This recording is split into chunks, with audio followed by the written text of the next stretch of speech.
that, that's when I get swole up. The Incredible Hulk is bipolar.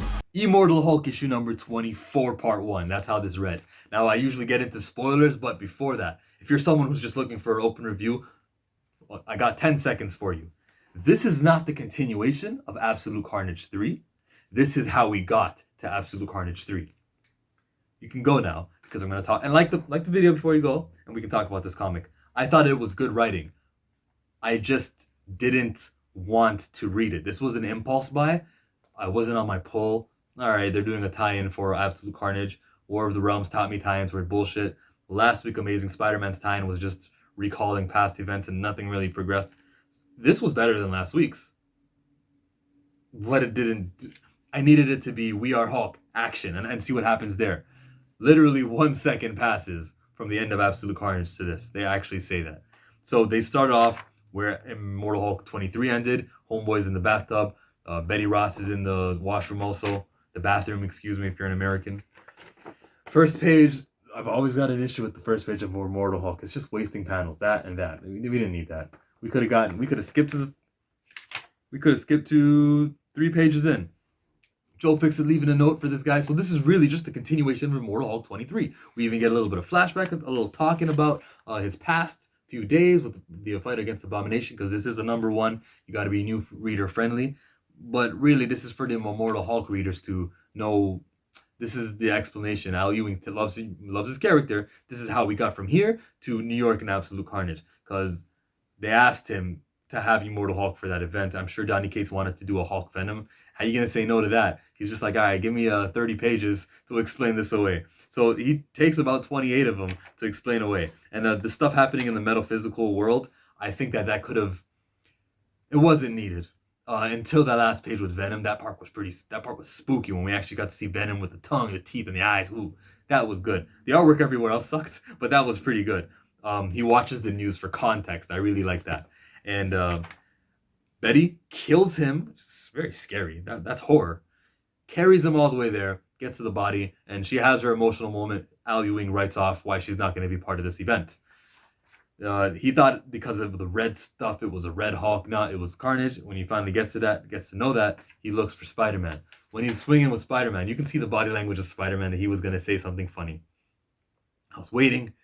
Al Ewing, this is your chance. Make me laugh. Jason Aaron made me laugh at the beginning of War of Realms. Let's see what you got. He made a funny joke about chickpeas. That's my grocery list. And I laughed. And then he chucked a water tank at Spider-Man. Spider-Man obviously saves the day. You only got 1 hour before the spiderwebs dissolve. I smiled again. Good writing of Spider-Man. So Spider-Man and him are teamed up. Let's get to the point.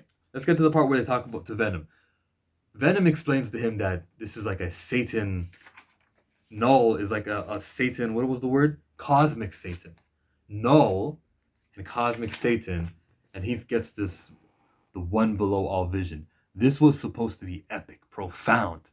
And I didn't have that feeling. I just rolled my eyes because there's so many goddamned. There's so many goddamned that it doesn't do anything for me. I roll my eyes every time I see another devil. I read one in Ghost Rider. I read a devil in Avengers. I read a devil in the Champions issue. There were actually 2 of them there. There's a Belasco Limbo. There's the one below all we learned, who might be the same person as Null because he's beyond time, which would be nice if we could just combine our BS devils to one person. That would be nice.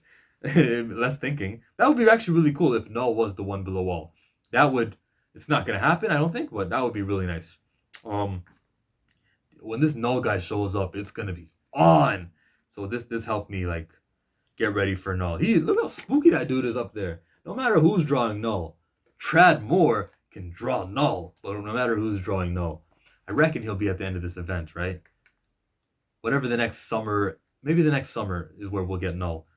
I read in the solicits that Guardians of the Galaxy 12 would be the conclusion of all of Donny Cates' writing so far in space. That'll be interesting to see. Yeah, like Ice Cube said in the beginning of the video, the Incredible Hulk is bipolar. All of these conversations. Al Ewing's writing a team book up in here. And we get to that 1 second of We Are Hulk. It's just the negotiations of how we're going to roll with Hulk. Everyone cast their vote. All right. Good writing, good book. Didn't want to read it. If I were to go to the past, go back to the comic book store and say, Chillmonger, wait, don't read it. I No, I need the views. This is a number one, and number ones do good. And Immortal Hulk does good, so I would have still picked it up. But I still advise you, if you did not read this book and you made it to the end of this video for some reason, you don't need to pick it up. It's not a continuation of Absolute Carnage issue number 3. That being said, subscribe to my channel by clicking on that for honest opinions and handsome men with perfect eyebrows. Watch my House of X video, watch my Champions video.